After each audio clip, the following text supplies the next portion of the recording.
Our genetic material is like a treasure, tightly wrapped in chromatin, like a chest with many locks.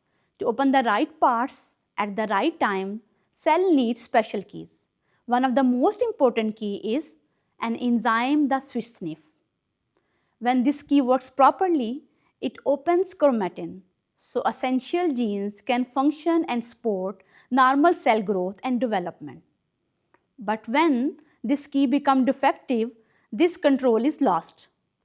As a result, cellular processes become uncontrolled, leading to cancer. My research focuses on solving this problem.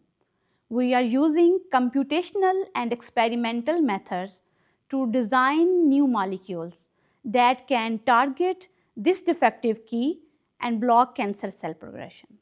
In this way, our work may one day save human lives.